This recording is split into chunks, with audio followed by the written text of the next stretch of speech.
And we told you we'll be having some great discussions. But we'll also be looking out for a lot of you winning as we cash out. And it also means that you have to make sure that you are in a position to memorize a short code star 439 hash. Star 439 hash is the best when you want to make sure you cash out. And as always, we encourage you to also be part of this great bonanza, and it's a great cash out morning for all of us. As I always do, I'll tell you what we're about to have by way of the discussions this morning. And we also do encourage you to keep your dial or your channel, if you're watching us on the various platforms, through Facebook, Twitter, Instagram, YouTube, or Threads, you have to keep the stream live on TV3 Ghana. All right. So I have Nyodoni Atukwe Kwe, who says, Roland, today we'll pass by for brunch. You have brunch with the beautiful ladies out there. But we're discussing the decision that has now been made by Ghana as part of the ECOWAS sub-community to send troops into Niger. And the main objective is to restore the government that was deposed in a military coup back to power. It also means that restarting or again returning to constitutional rule. I already have a great many of you joining us. Manini Mani, Janet Akoli, Amoda Hamidu, you're watching us from the US, I believe. Daniel, thank you for watching us. We're grateful. Hamza Jr., Di Maestro, Dwayne, and then also Mohammed Muntaka, Yao Kwenu Techi, Prince Henry, you're watching us from Kofodia, we're grateful. Amama Gold, Mona OA, we're grateful. And then Saka, you're also watching. Obrimpong Kaba, you're there in the UAE, so we're happy that you've also joined. Aras Kutuka, Benjamin Brew, Lion Neil, Lion to Lion, you're very... Anyway, let me just introduce our guests for the morning. I have, representing the government of Nana Addo Dankwa Akufo-Addo, an astute entrepreneur as well, politician. He's also here, Eric Amwakuchum. Good morning to you. How are you? Good morning, Roland. And then you introduced me there, You love it, eh? Thank you. Because we know that the word is coming right from Jubilee House, so we take your word as fact and law. No, not as well. I represent the New Patriotic Party and by extension speak on behalf of the NPP government. It doesn't mean that everything I say is sacrosanct. All right. I'll take you. Magnanimity is good. And then lawyer Kwame Jantua is an energy consultant, currently heads the Political Affairs Committee of the CPP as its chair. And thank you for joining us, lawyer Kwame Jantua. Good morning. You know, good morning to our viewers. You know, BOST has changed its name. BOST? Yes. Bulk Oil Storage and Transportation. They are no more BOST? No, they are now BEST. So? BOST Energy, Storage and Transportation. Oh, okay. In terms of positioning. Bulk Energy? Yes, Bulk Energy. Okay. And they say in terms of positioning and in terms of the fact that fossil fuel doesn't seem to be acceptable going forward. And they want to create a situation where BOST now can store other types of renewable energy. So they are opening themselves up to be able to do that. So they are now BEST. BEST. Yes. Bulk Energy, Storage and Transportation Company. Yes. That's great. That's the new name. That's why we have an energy consultant. You know, you don't have to do only one work. This man is well versed. We're grateful, sir, for your great impact and knowledge. Thank you. And then also, Abraham Maleba is a politician, but also a legal practitioner as well. He's already receiving some messages from some of the heads of states in ECOWAS, so monitoring. Good morning to you. How are you? Good morning, good morning. I'm actually looking at the ECOWAS protocol on good governance and democracy, or democracy and good governance. And I've seen a section which enjoins the heads of states not to do certain things, but they are doing it. So we ask the question, why won't the ECOWAS itself sanction its members who are breaching? Because this intervention they are talking about is that they want to restore the protocols or the statute of ECOWAS. Yeah. But we have sitting presidents who have breached some provisions of this law. So what is their punishment? Yeah. Nia Tukwe says the ECOWAS meeting should rather sit and have leadership training and seminar and bring in religious leaders. God and us. Now, Dewa Chop Money is always here. And so Dewa 539 Chop Money enables you to collect your Chop Money every morning at 10 a.m. into your mobile wallet by simply dialing *446#. You select option 2, and then you play Dewa 539 Chop Money. You win 20 times your stake with Direct 1, 40 times your stake with Direct 2, 400 times your stake with Direct 3. You pick from the range of the numbers 1 to 39. It becomes an easy way for you. Make sure that you don't wait any longer. You dial *446#. Or if you have some inquiries, visit the website www.dewa-nla.com. And that's where we have to. So a number of you also sending messages, Shaibu Mohammed, and all of you joining us this morning. Now, let us go to Emmanuel Bombandi, who has some key message on this one and some advisory on this decision that has been taken to go into Niger. Diplomacy does not work because you try and then the party that you are engaging with refuses to meet you, and so it ends.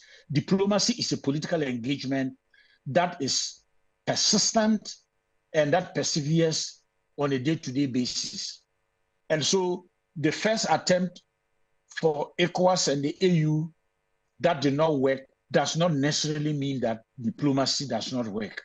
So they have to go back for it. But then they have to re-strategize. They have to enlarge the engagement. So we need to bring in more actors. We need to bring in the North African countries.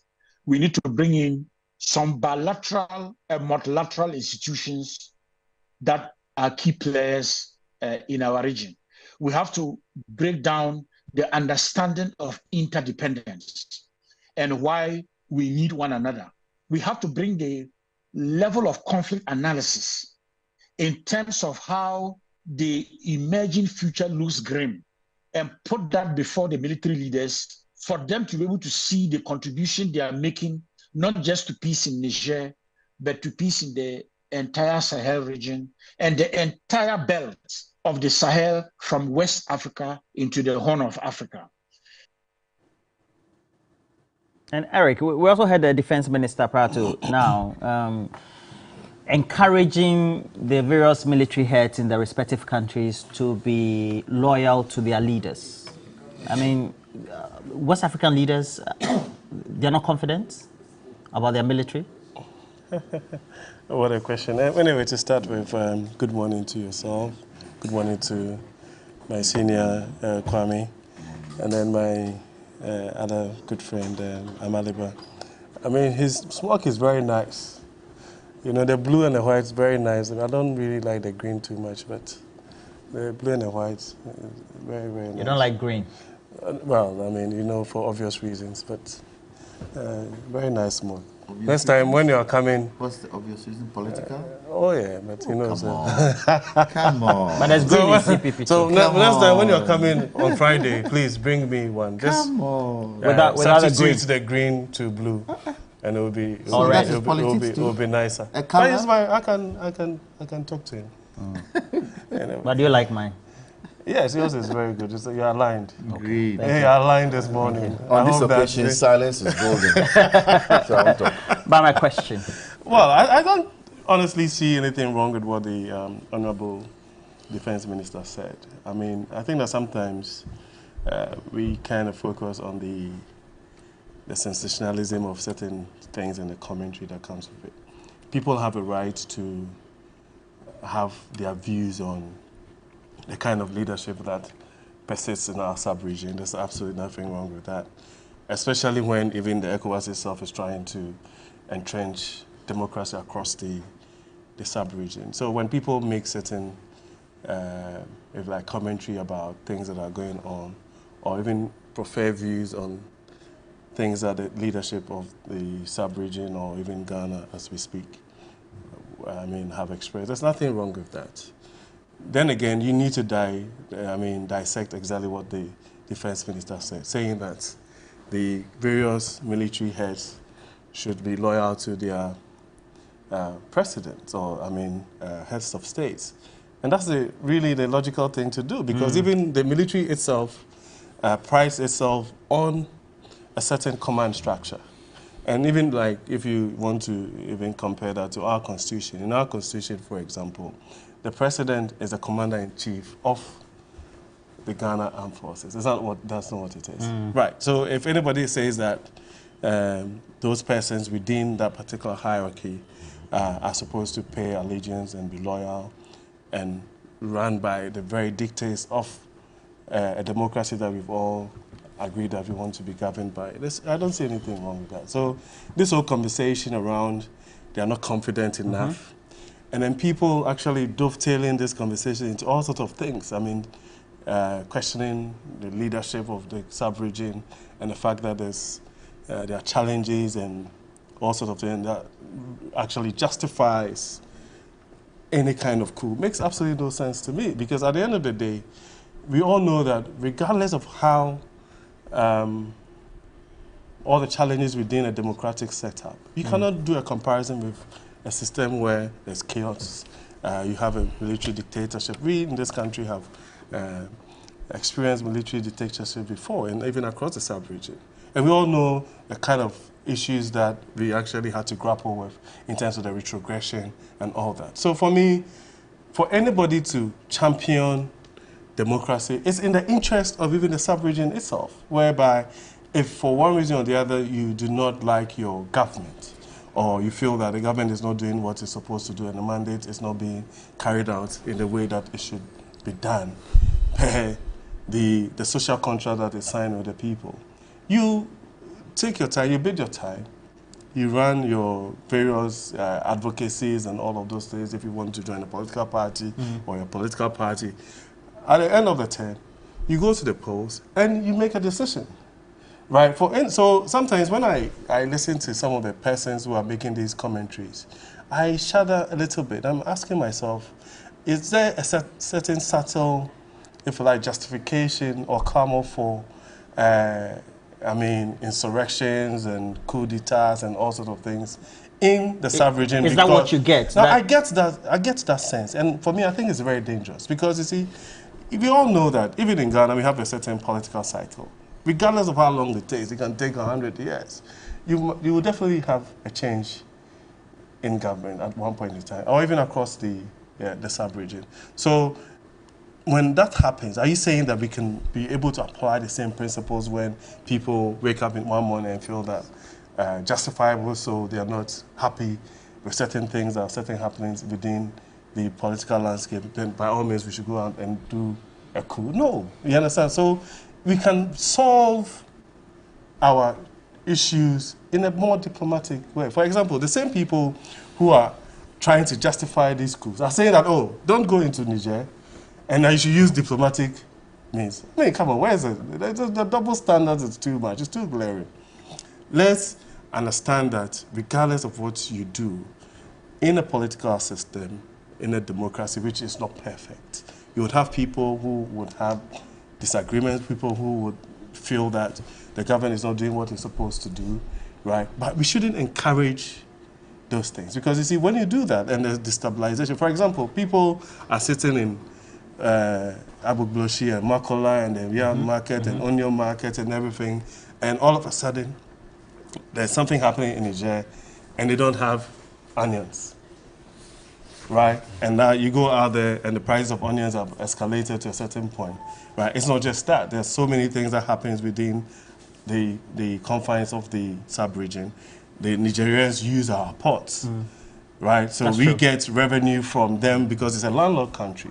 We get revenue from them by using our ports and the importation that goes through here and all the trans-West African trade routes that we've had for centuries, even before these artificial boundaries were set. And so anything that happens within the sub-region, whether we like it or not, has an impact on the people of West Africa, right? And so for me, it is neither here nor there as to really if a decision has been made. And the question is that, has a decision been made to go to use military force to go into Niger as we speak? No, but that is on the table.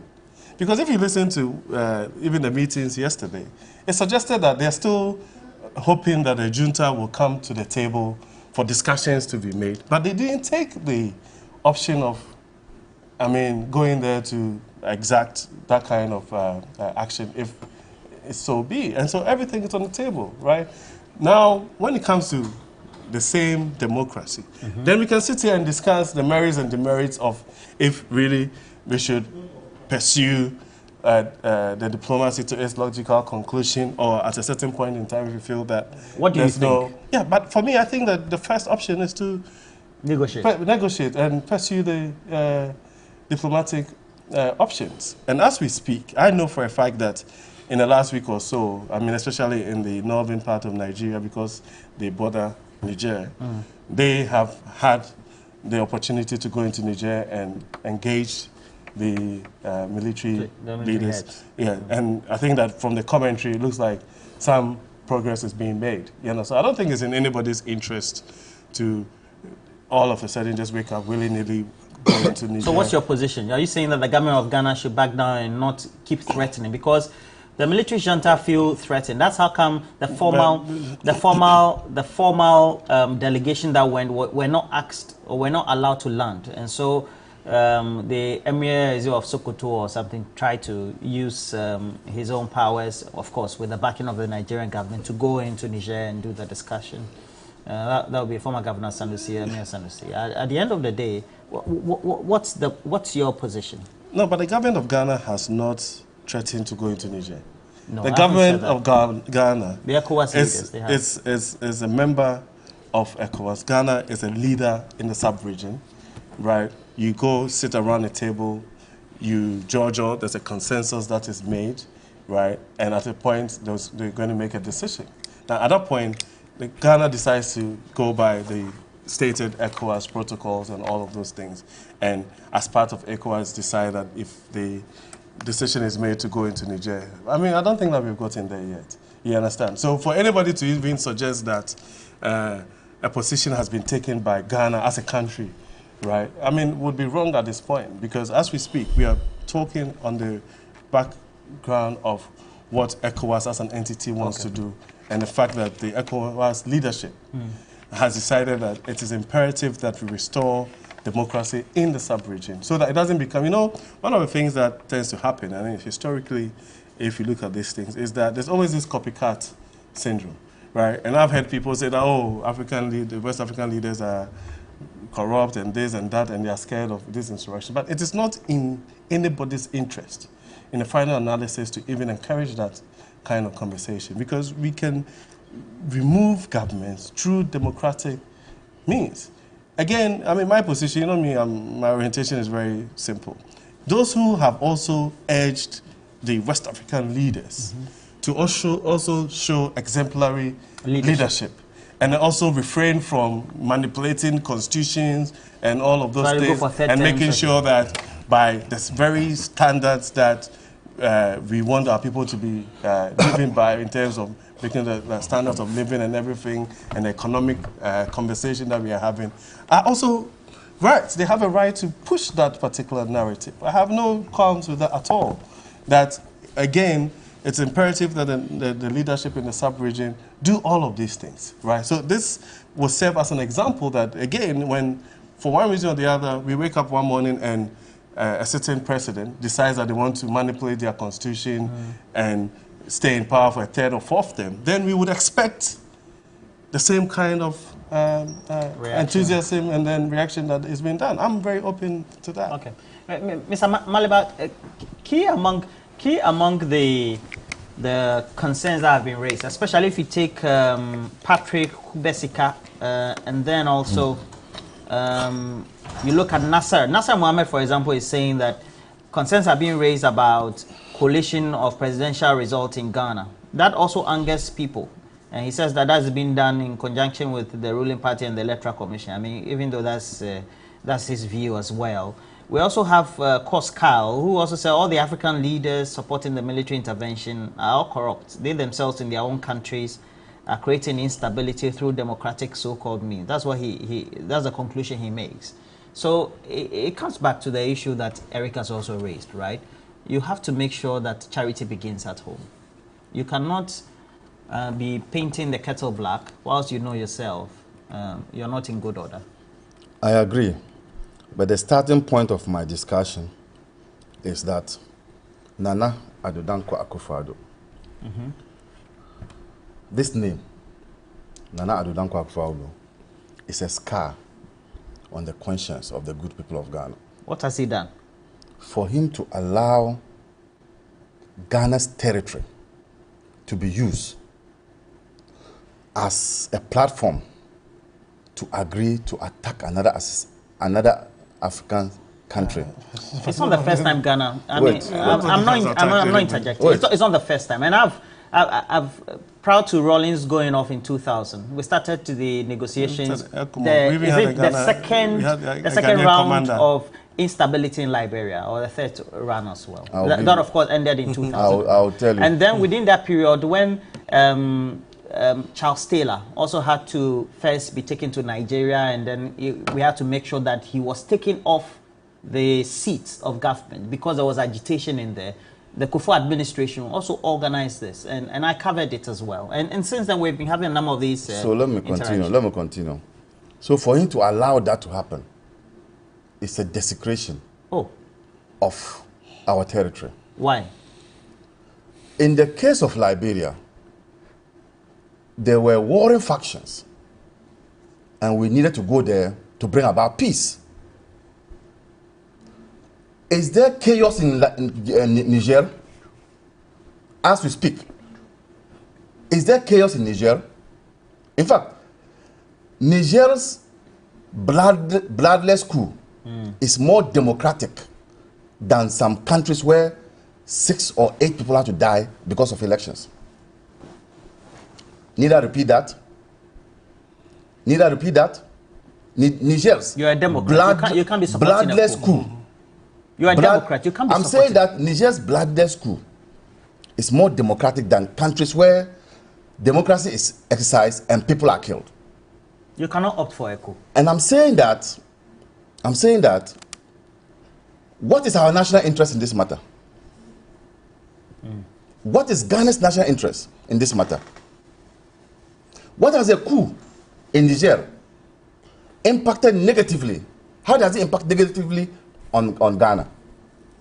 Who has died in Ghana? What is our interest? So you have a president whose interest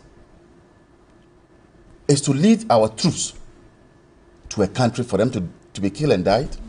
But why do you draw that conclusion? No, but I mean, and we're not going there. We're going with other countries. Nigeria. It doesn't matter. When the bullets are coming, they are not saying they are coming to other countries. Are you there or not? Are your boys there or not?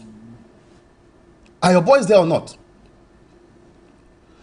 Look, the ECOWAS, and today they are still meeting, still desecrating the country that was a platform to liberate other African countries.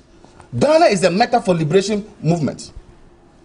We don't use Ghana to attack our sister countries. That's the point I'm making. You're saying there could be reprisals? The times that we use Ghana as a meeting place was to go and make peace in some countries. Oh, that's true. Have you understood my point when I was making? Anytime that we use Ghana as a launch pad or a platform is to go and bring peace with our neighboring countries and our brothers and sisters. We don't use Ghana to go and kill our brothers and sisters. Look, the spokesperson or whoever spoke, is this some Fad or what? Fad said that the reason why they are going to Niger is to restore the ECOWAS statutes and protocols. And I was just reading the ECOWAS protocol on democracy and good governance, which says that, and that's Article 2, which says that 6 months to elections, you don't substantially change your electoral rules. In this country, have it to done 4 months to elections. What do you mean by that? Why? When the EC changed the rules and said that you couldn't use a Ghana birth certificate to go and register, was it not changing the rules? 4 months to elections. Was it not changing the rules? Was it not changing the rules? But the EC is an independent Oh, body. my brother. Empower. You're a lawyer. Who is not independent in Niger?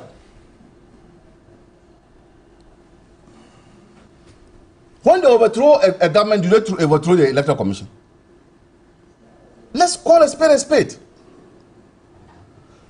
Is the EC operating in a vacuum, a borderless country, and you say that this protocol does not apply?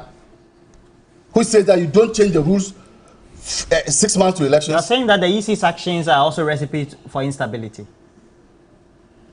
I sat here. You were not on the chair.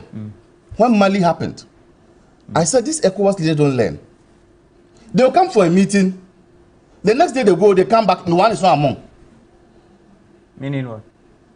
They should look inwards. They should look inwards. How come that when they hold a meeting and they go back, the next meeting, one is missing? Some of the leaders who are meeting and met in Nigeria and brought their army commanders here, some of them, haven't they changed the rules in their countries to be in power? Some for third terms, etc. Haven't they? You are saying ECOWAS should have acted.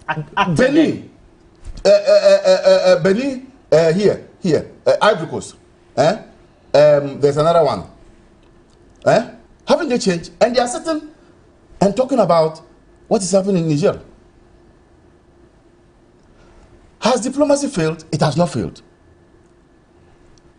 It is true that when ECOWAS sent Abdel Salam, they refused to meet him.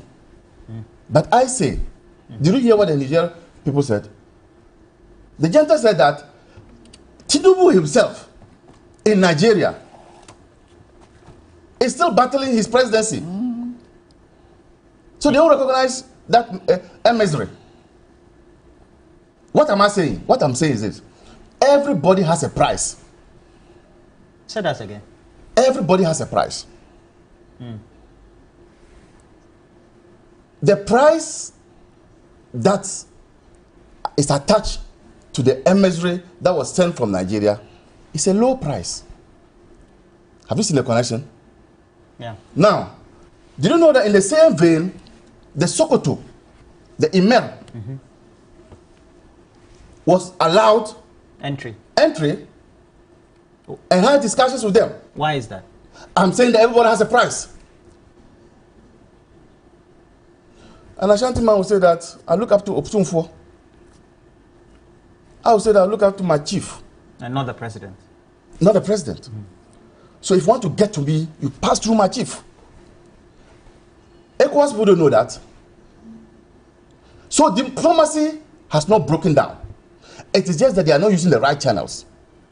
And they are not using the right people. This war, or this attack, imminent attack on Niger, it's not like walking into Niger and attacking the Janta people. It's not like the Liberian one, when you went, you were attacking those who were the insurgents to bring about peace. This one, you are going to attack the Janta, the people. Attack the people, because just yesterday 90% of them are in support of 90% are for support. So even if your army is shot and is lying down, the people will not give him water to drink. Yeah. Unlike in Nigeria, Liberia, when the people were in support of the intervention and will give them food to eat. I'm talking this for our army here, people to hear. Now, we are not only fighting against these people too, you are going to fight against Wagner, because Wagner yesterday, or 2 days ago, has pledged to defend the capital, Wagner.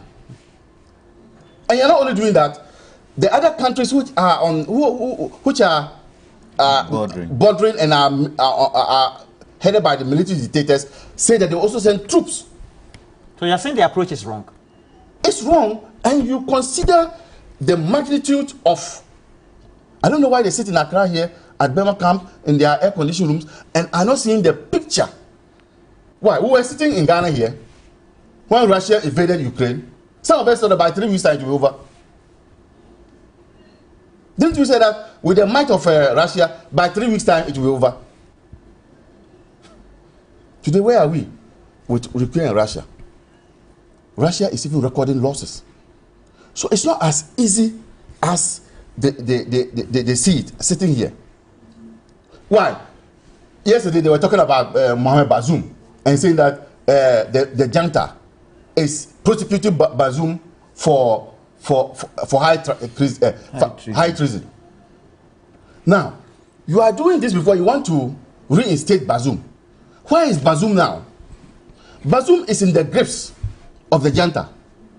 When you go to attack them and they see that their backs is to the wall, won't they just use a knife to slaughter Bazoum? You mean they'll be angered? I mean the junta, they have him. Yeah. They have him. You have not secured the safety of the man. I'm talking to them. I'm hoping they are listening. You have not negotiated for his exit. Huh? You are going to attack them.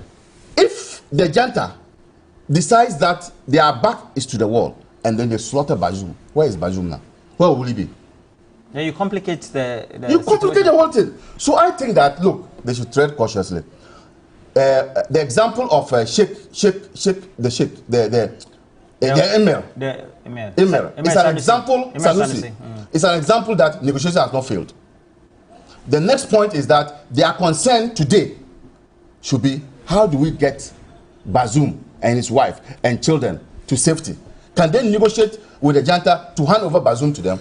These are the things they should be talking about, and not going to attack the junta. La junta, clearly, you listen to lawyer Maliba here. There's Colonel Festus Abuaje, you have Emmanuel Bombandi, Professor Enin, all of them. Of course, he says that Niger is tired of Niger, etc. But at the end of the day, it looks like the question is over the approach. Roland. And it looks like the ECOWAS leaders have lost trust. Roland, is that the case? Roland, is President Akufo-Addo telling us today, President Akufo-Addo and his party and his tradition, telling us today it was wrong to have overthrown Kwame Nkrumah? Is that what they're telling us today? If they are saying coups are wrong, is that what they are telling us today? But why did President Akufo-Addo overthrow Kwame Nkrumah? Please, I'm saying his tradition. What? But I'm saying his tradition. But we are good, coups are not good. I think at this table, has he ever said it?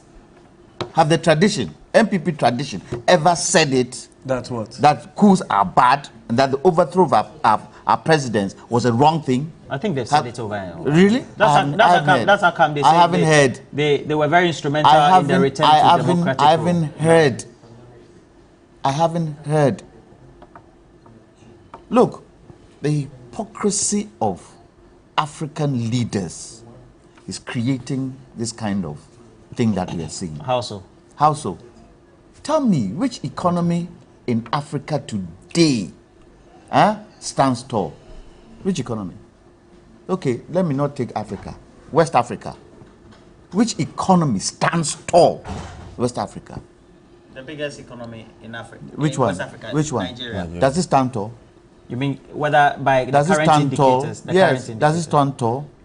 Tell me, West African economies, which one?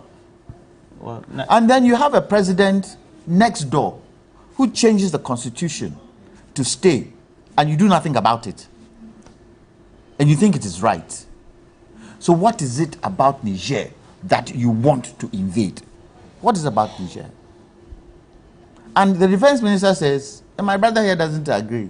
The defense minister says, there, you heard it, right. Be loyal to your president. Telling the army chief. Who puts the president in place? The people. The people. Shouldn't he say, we need to be loyal to our people and make sure the right thing is done? Let's go in diplomacy and negotiate first. Look, the budget of ECOWAS, if you look at the funds, They have about 400 million. Do you know where a lot of that money is going to? Sudan. Sudan. And they come and tell us what? That we have the men. Look, if your father, okay, you are old, but let's say it was you, who is an army man, and this standby force has been put in place, and all negotiations have failed, so you are going in. Your children and your wife, will they not be worried? But will they not were be enlisted worried? to serve, to defend. Irrespective. To defend. Are you trying to tell me that they won't be worried? The country Ghana. Are you trying to tell me they will not be worried? They would be. Today, there is no humanitarian crisis in Niger. There's none at this moment. Yes, but there's a constitutional crisis. Wait. There's no humanitarian crisis. Going in there will create a humanitarian crisis. How? People, the destabilization of the country. People would not have, cannot live their normal lives. People would have to run for their lives because of rampant killing. And I'll tell you, we are pitting Africans against Africans. We are pitting our brothers within the sub-region against each other. They should find any kind of means for diplomacy to work. Any kind of means. If they need to use our traditional leaders, if they need to use our religious leaders, if they need to use those who they feel can be very respectful, they would listen, they should use it. They should explore all means. All means. Instead of this look. The junta should have been the last thing to even talk about. They should have even brought it. Even if they had that plan, they should have even brought it. They should have brought the diplomacy first. Move. If they feel, and if the negotiations then fail, that is when they now tell West Africans, okay, we've done everything. We think the situation in Niger threatens West Africa in terms of all these coups. So we are thinking of putting a peacekeeping force in place. Nobody wants war. And you look, the other thing you're doing here, you are opening the floodgates for others to come in. Look, the West are interested in uranium. Yes. Why? They need it for their electricity. For their nuclear plants. The nuclear and all that. Power. The moment that happens, they come in, they give money to insurgents, they give money to all these terrorist groups. They now take control of that area, and then you realize that they are the ones exporting. Do you think these West African leaders are leading their own countries into a ditch? Yes, they are. That the action currently is now compromising their own internal security. Yes, because instead of the action of the junta rather creating instability. They are, aren't they? And for me, it's very ironical that you're not thinking of the economies in your country and how you better the economies. You're rather thinking of war. You're rather thinking of war. Ghana today. Are we sitting pretty? I don't understand. Are we sitting pretty? Is everything fine in Ghana where people feel, oh, we are comfortable? Is it? Well, the budget was read. They said we were 10 around the country. Are we sitting pretty? Are we sitting pretty? How many? What is the jobless state in Ghana today? How many people in Ghana eat 3 square meals a day? How do we spend nearly $40 million in importing food products that we can grow here? We are sitting pretty. And you're not thinking of that first. You're thinking of going to, what do you call it? You mean 400 million? Invade 400 million. You're thinking of going to invade, what do you call it? Niger, a vast country. And that attack, is it only the capital you're going to? Burkina and Mali. Is it Burkina and Mali who are going to give them, who are going to join them? Yes. Burkina, Mali, it's not part of it. Guinea. Yeah. 3 of them. Look, one of the major issues that West African leaders should look at is what France is doing to their French countries. That is the key. That is the key. And they are not saying anything. The leaders are not interested in that. So, Roland, tell me, what really was the cause of the coup? Why did the coup happen? What was it? Have the disenchantment? Is disenchantment not running through the whole of West Africa?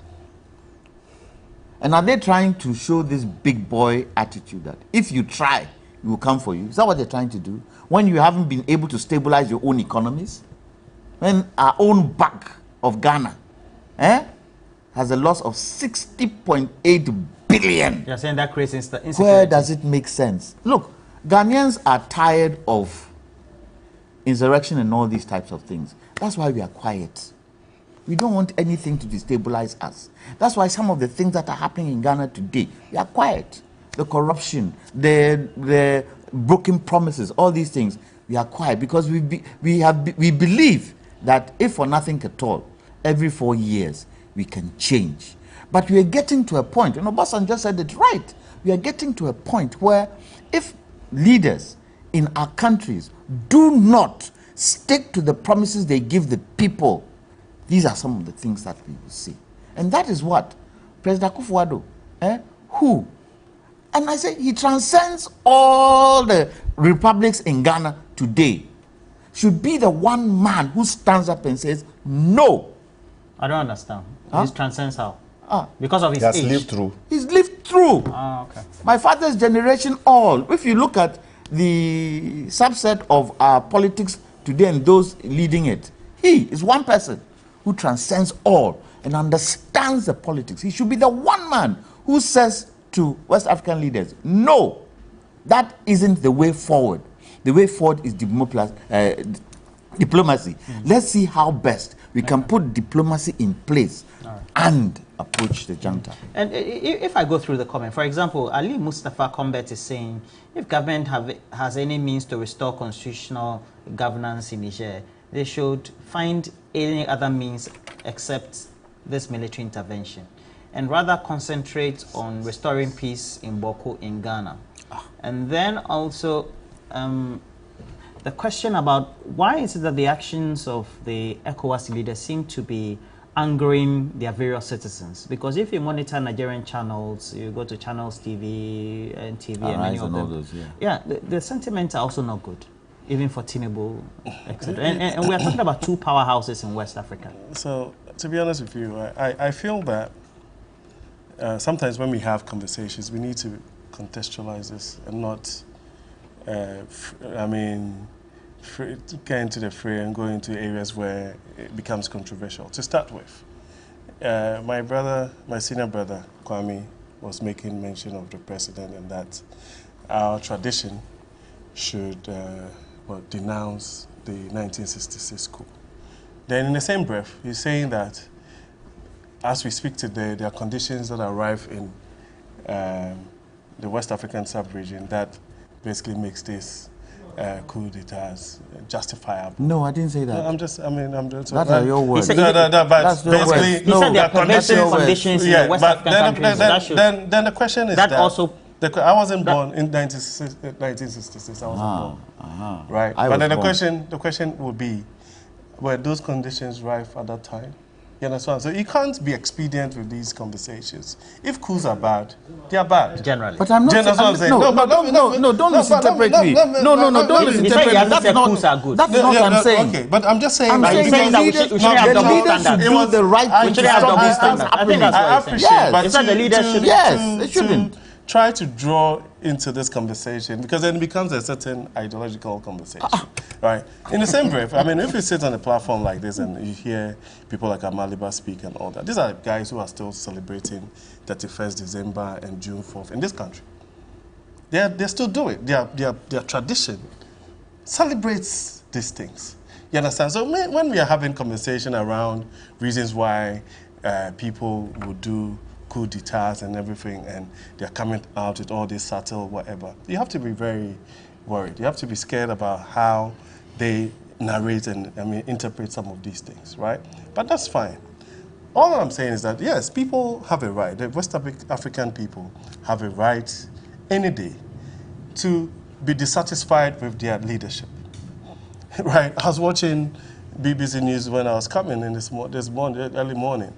And England, that is supposed to be the fifth or sixth largest economy in the world, has 300,000 homeless people. You're trying to find something for them. Every country in the world, the people are dissatisfied with their government. Out of 70 million people. No, I'm just saying. Out of 70 million people. I'm just saying that. Are you saying this as part of the equalization? I'm not equalizing at all. I am saying that every citizen has a right to critique, to disagree, to have expectations of better governance or leadership from their government. And being a West African leader does not absolve you from that. But that does not justify, right? That does not justify putting the whole democratic experiment that we are trying to do, right, into some kind of difficulty and truncating that because people are dissatisfied. The only reason why... I should tell you that in England, the homeless are fed and given weekly stipends. By who? By who? Oh, no, but the point is that do you listen. Are they entitled to welfare? Listen, you have lived in England. I don't want to go. Do you give your people I don't want to go into whatever. I just made an example that regardless of where you find yourself, the people will criticize their government.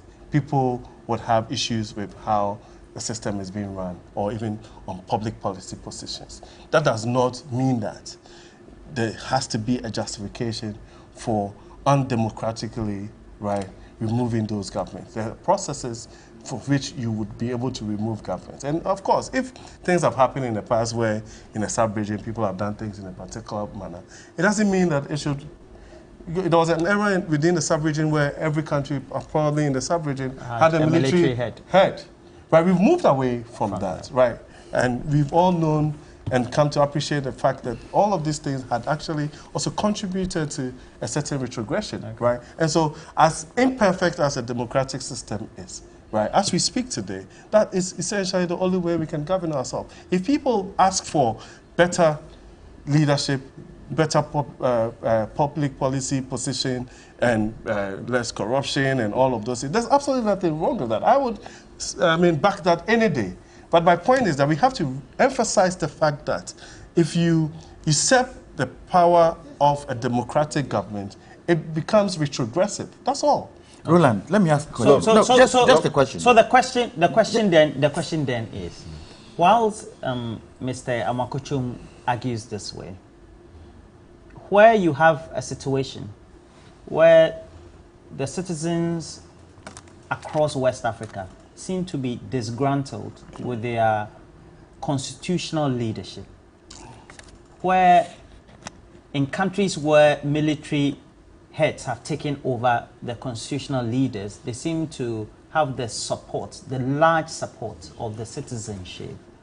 What sort of mediation do you undertake? Do you go there and say, I'm going to restore constitutional order? Or you go and negotiate with those who have overthrown the constitution to say, please return to a democratic order in a space of time? You see, I'm even shocked at ECOWAS. What they should have been looking for is beyond this coup. How do we restore democracy back to Niger? And not to be given deadlines. If you don't talk to us 1 week, we will do this. If you don't do this, we will do this. Are there small boys sitting there? You think it angers the people, the leaders there? But look at what they are talking, sitting in a Burma camp there talking. Well, if you don't do this, we'll do this. If you don't do this, do you know how strategic it is to do a coup? Somebody has done his coup, he has succeeded. If you say, if you don't do this, we'll do this. We don't do this. They are waiting for you to come. Look, we are living in a country that cannot provide textbooks. There are textbooks, not enough. There are no textbooks for JSS. There are four or 5 textbooks for primary schools. Is that what you want? Is that what you call they have done it?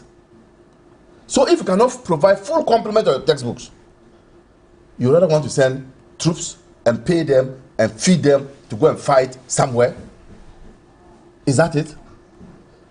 In any case, when the current president then in opposition, felt that things were not going right. Didn't he say Arab Spring? Didn't he say Arab Spring? And you will come and sit beyond me from Jantua and say that NDC like coup. Well, he's the only, man who he's is... he's only recalling a historical... I am also recalling. Yeah. He's recalling a Haven't I also recalled?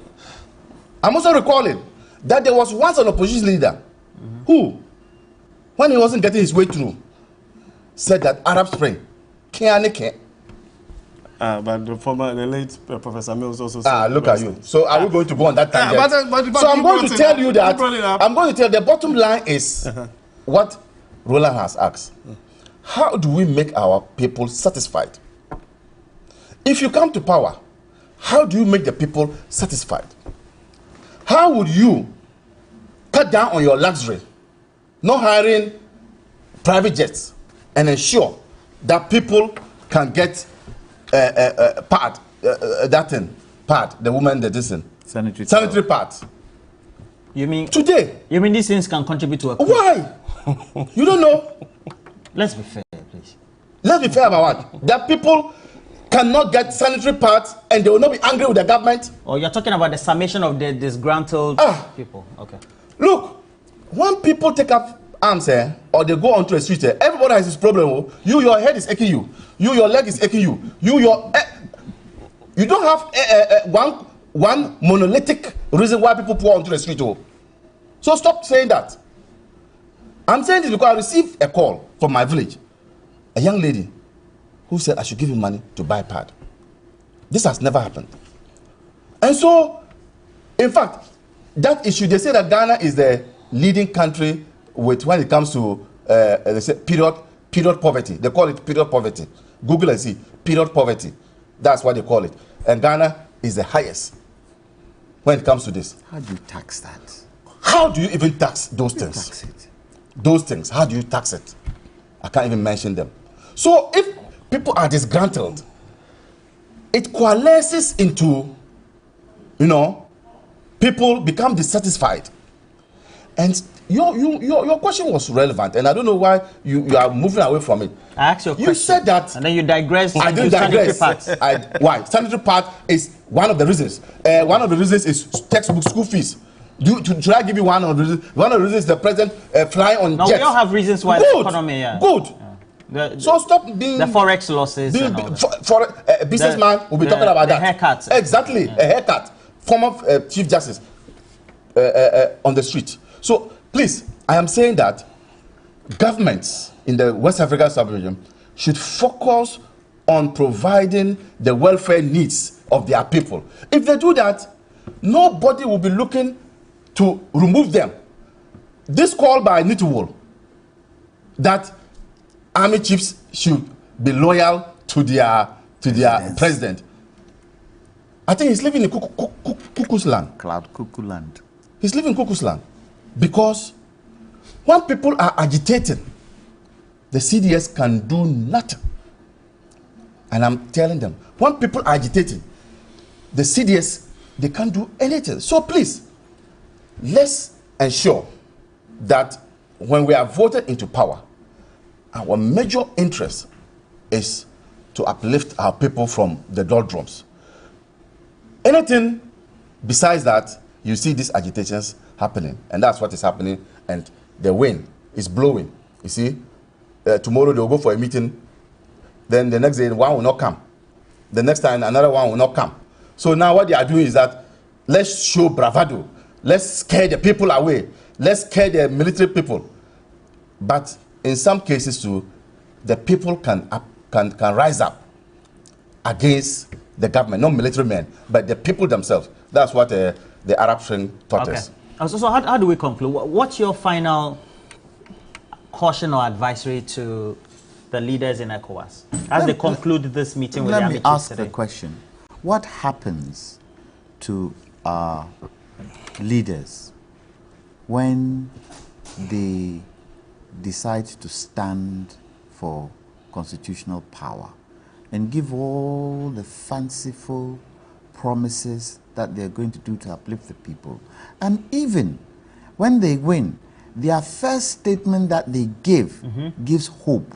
What changes? That creates the kind of mistrust in governments. And let me quote Obasanjo. He says, what we have now in Mali, Guinea, Burkina Faso, and now in Niger Republic, we should interrogate and ask ourselves, what are the causes? For me, if I'm going to advise them, as much as possible, the junta are human beings like yourselves. Let's try every means of diplomacy and negotiation. Every means whatsoever. Because it has an implication on us here.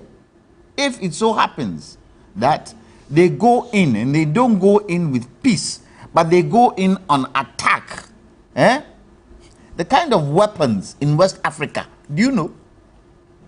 We'll be sitting here and they'll fly a bomb. It hits Flagstaff House. Boom! What will the Ghanaian people say? And it will say we should what? Be, what do you call it to our president? You should be committed to the people. Because if that doesn't happen, and we sit for this thing to go on, all right. Look, West Africa will be destabilized. All right. Okay. The right thing should be done. Now we know that Niger is bordered, it's landlocked. Yeah, it's a very landlocked country, so we all know that they are bordered by Libya to the northeast. You see, one country, Libya to the northeast, Chad to the east, Nigeria to the south, Benin. All right, so it means that they are just on top of Nigeria. So they after northern Nigeria, now Benin and a little bit of Burkina Faso as well to the southwest, Mali to the west, and Algeria to the northwest. It's a very huge country. It's not child's play, all right? And predominantly... And the poorest, one of the poorest in Africa. Why? The largest now, in terms of land size. what the military... If you look at the military consultants, etc., they keep saying is that the terrain is even a bit uneven. Well, it's not a terrain we're used to. So, of course, the troops who go to Sudan, etc., will be used to the desert areas. 80% of the land lies in the Sahara Desert, or in the Sahara. It depends on how you want it. So, for example, should you or not be worried if you have? Now, let's quickly spend some 2 minutes and look at an issue. Oh, we don't have the time. No. Okay. The Bank of Ghana and... There are more questions for the Bank of Ghana to answer, and they are not talking. 3 weeks now, there have been allegations. Why are they not talking? Is it true that they did sole sourcing when the Act, Procurement Act, says that you do sole sourcing in some specialized circumstances? Is it true that a company that is supposed to manage, has been given management services, did not have its registration process done before it was awarded? So the Bank of Ghana should know that it is a bank that is supposed to exude confidence in the financial sector. And if its own activities are shrouded in secrecy, it is important that those in the bank are made to wake up.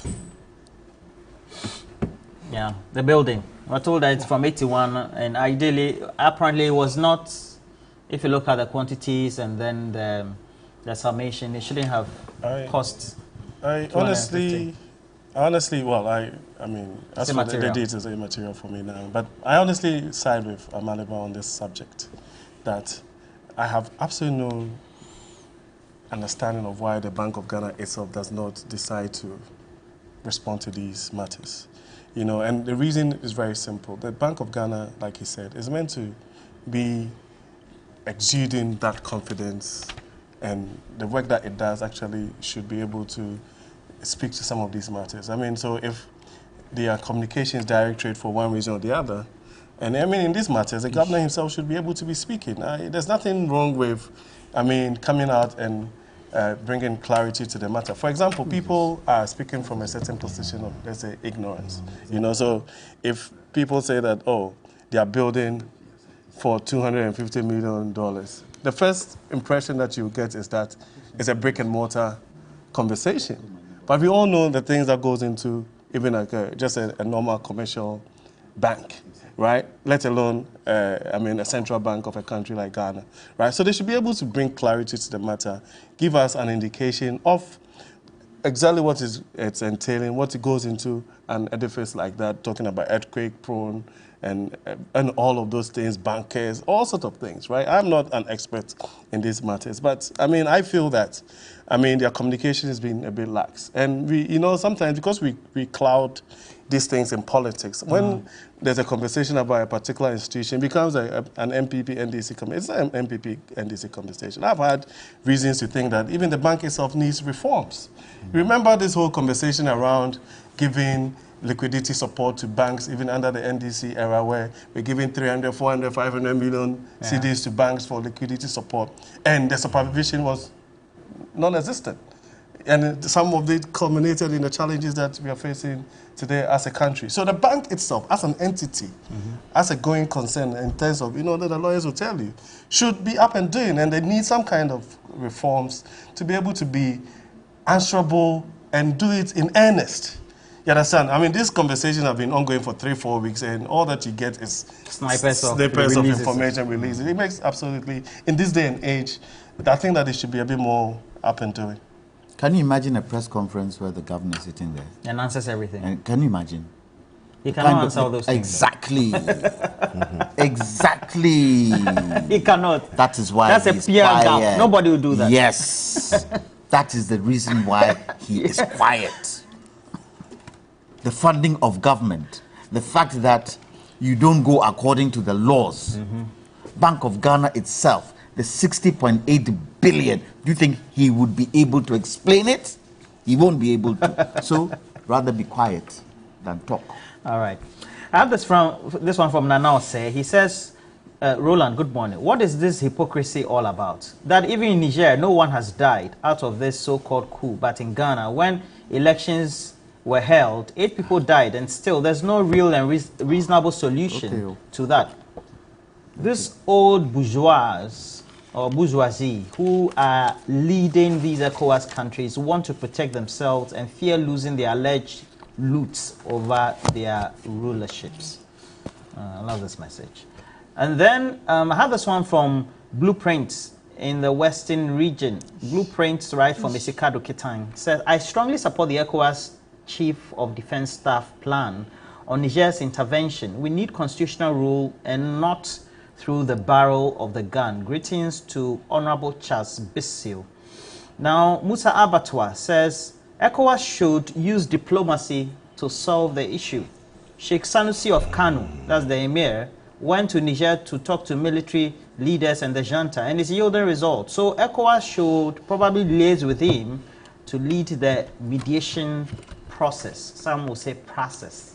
A good friend of mine. Ghana should stay and solve the Boku situation first. Niger is more democratic than Ghana currently. That's from Isa. Now, they should be loyal to the head of state and not the constitution. And you say I should ask him. That's money, me, money. Now, I have many others as well. I don't seem to be in a position to read all the messages. So, okay, Sheikh Abubakar Ali Napari. Now, I have this one from, we'll do cash out very soon. So I have this one from also Henry in Tema, says, tell the ECOWAS leaders that if they want the disturbances in Niger to come to an end, they should send His Excellency, you said John Dramani Mahama. All right. But ECOWAS is also,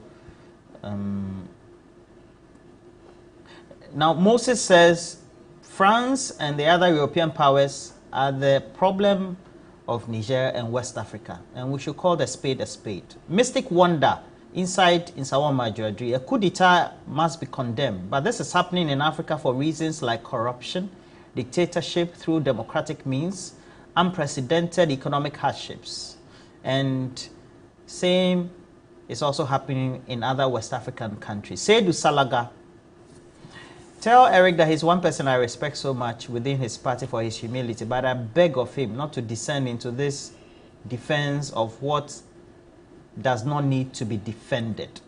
Okay. And then also I have this one from Amuda Hamidu, who's watching out from the US. So ECOWAS should tackle the root cause of these coups. They should also find ways to release Mohamed Bazoum and negotiate for an election as soon as possible, and not the current tangent. Lawyer Sampi Yale says, why didn't the ECOWAS leaders first assemble their various peace councils first? They are showing their open mouths without teeth. Hey. Some countries don't have peace council. Triddle says, ECOWAS army ready to overturn a bloodless coup d'etat in Niger with possible loss of lives. Triddles. I have to say good morning to Akosua Menu. Akosua Menu is vying for the parliamentary candidacy of the MPP for the Adenton constituency. Good morning to you. You're watching us with your dad currently. We're grateful. Master Planner Junior Kintampo Roland, please read my message to Lawyer Amaliba. He's a fine communicator and he understands the issues, but he talks with anger. It makes his submission so hard. Talks with passion. Okay, somebody said it's with passion.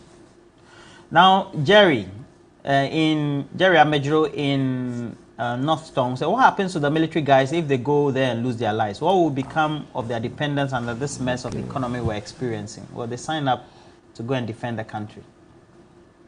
I think and they're taking them into a war. Aziz Donla, ECOWAS' decision is totally wrong. However, the decision by the youth wing of the NDC is in the right and perfect direction. Taxing capital is unacceptable and ridiculous.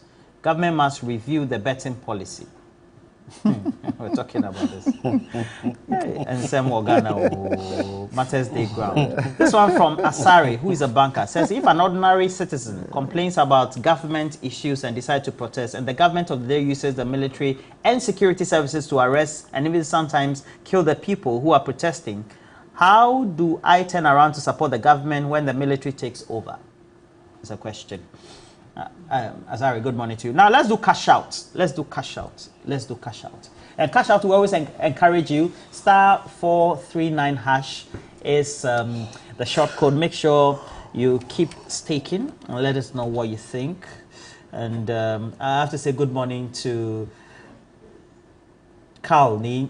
You're in Charlotte, North Carolina. Good morning to you. And then also Kujo Daniels. Now let's cash out. 3, 2, 1, cash out.